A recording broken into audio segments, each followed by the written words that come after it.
Hey guys, and welcome back to another YouTube video. In this video we're going through the Essendon versus St Kilda game, in which it was a game that I got right tipping wise. It didn't look so good going into the second half, as I believe St Kilda were down by a goal at halftime. It might have been 13-8 or 14-8, and then in the second half I believe they kicked 2 in the third or something like that, or 1 in the third, 1 in the fourth, and were able to get over the line 23-15.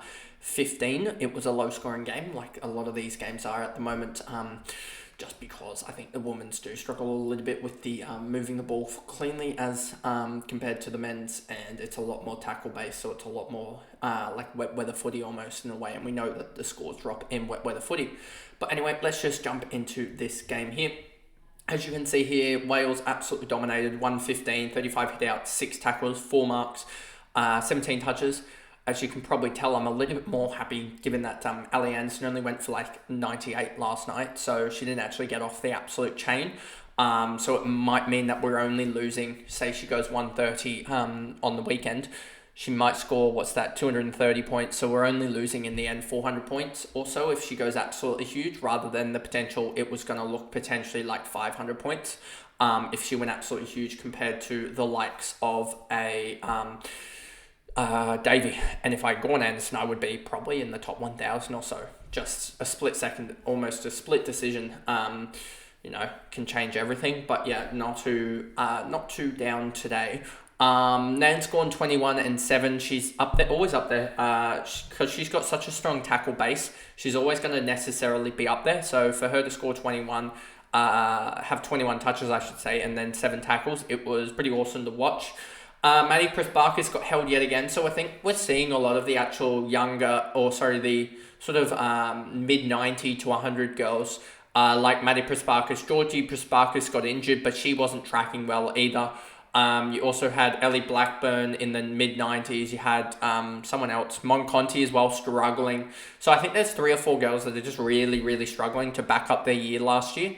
And it was a really hard find, because I think that a lot of people were saying go Monconti or the Press-Barkers girls or Ellie Blackburn because of that early double.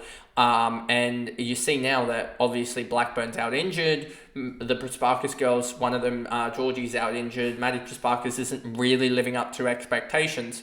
So there's been an actually really big shift in who's scoring well.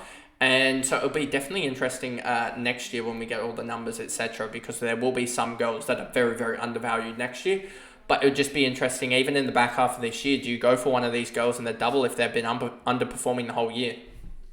Van der Heuvel, 75, Walker, 73, Radford, 63, Gay, 62, Carney, Kane, Vanderloo, Alexander, Dyke, Gaylor, 31, Williamson, 28. This is why I didn't, like I was saying with...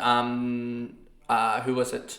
I think it was last week. I had the maybe it was not the Tuesday when I did all those videos with my team previews, but the week before that, when I was talking about getting in Anderson the week before, and what now is probably best case scenario to get Anderson in this week.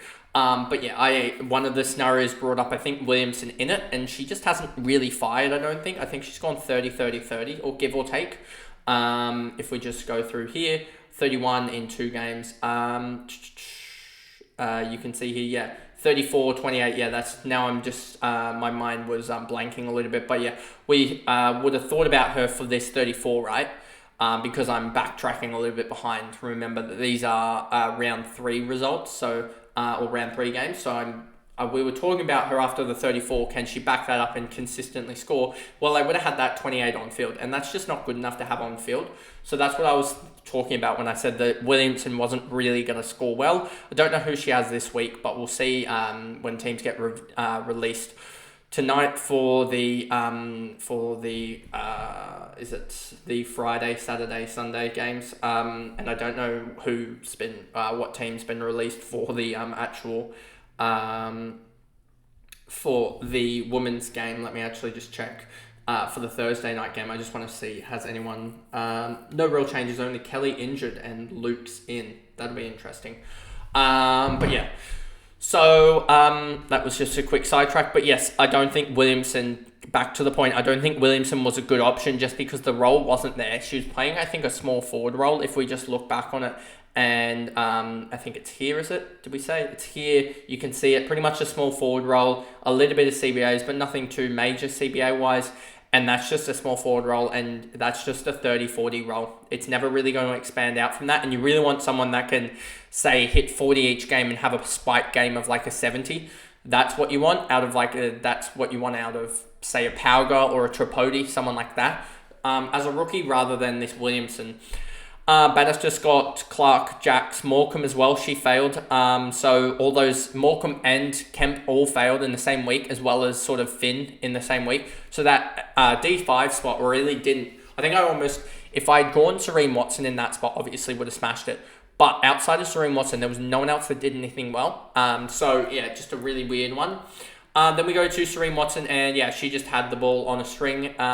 8 marks in an AFLW game is kind of crazy, and she ended up with, especially for like a non-midfielder. But yeah, she ended up with 22 touches, 8 marks. One good thing about her, I don't know who they play this week, but she is on, I believe, on kick-ins, so it does really help her score.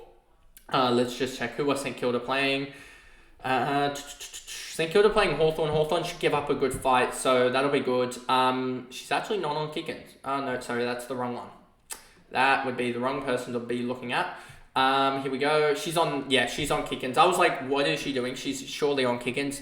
She's had 11 kick-ins in 3 games. That's 3 and a bit a game. I wouldn't be surprised if something like that continues. And against Sydney, she had 1 kick-in. I think I only had 2 or 3 behinds in an absolute horrendous game.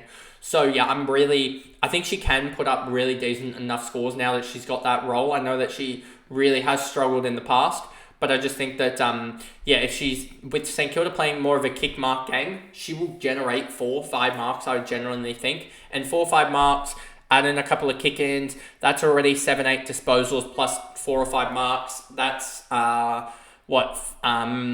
that's already like 40 or so in general, and then you have to just general play where I think she can get some points. I sort of just need her on field to work, so that's why I'm going with her, but I think she can generally do it because she's the one that they look to whenever they need to move the ball. Smith, 76, she's just a heavy tackle base. When she gets the big disposal games, that's when she goes large. Lambert here, 8 tackles. She did pretty well. Richards here, 5 tackles, 69. I'm worried about this. I just want to check this role necessarily.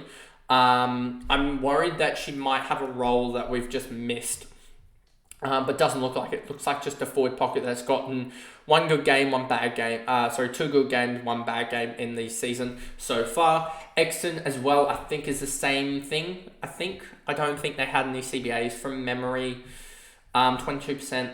She actually had CBAs. This is one to watch. If she gets CBAs this week, then you grab her in her double, because if she has a floor of 44 and is getting CBAs and has the potential to rise up to in the mid-70s, then that's definitely one to watch. We just need to be sure of this role here when we get that. But yeah, she's definitely one to watch in the Saints double in round 7, because I believe she'll be pretty cheap. Simpson, Vesely had a really slow start, then picked it up. I believe she was on like 1 at quarter time or something like that. Jacobson, 56. Feidler as well in the ruck, 53 on debut. For someone that's not really come from a football background until, playing her first game at like 17, she did really well. And yeah, 6 tackles, 15 hitouts, was getting pretty much dominated in the ruck after the first about 5 minutes. So yeah, she did struggle a little bit to get good ruck hitouts, but 52% TOG, 53 fantasy points in that time is a really good ratio, and she could be one if she gets the solo position, because that is just a really good ratio. Like we were talking about with Watt, I think this is just almost a similar thing with Watt, just with 20-30% more TOG. McDonald, Trudgeon, Priest as well had a really good start, but faded away. She was doing much like Watson. I think she was on about 21 or 25 at quarter time, and then she just kept... Watson kept going, whereas Priest slowed down. Gutteridge, Kelly, Xenos, 41. Burke, Karras, Wardlaw as well, 37. That's why you don't go for key position players. Stevens, Anderson, and Friend. So that pretty much is the video there, going through the Essendon versus St Kilda game in which St Kilda got over the top, and the Stephanie Wales and Serene Watson were the dominant pair in that game. But anyway, if you did enjoy that video, remember to like and subscribe, turn the notification bell on, and also if you want to see any more of the AFLW content, there is a link up onto the playlist for the AFLW Fantasy Comp for the tipping, as well as any other videos in that. So I'll see you guys in the next video. Bye guys.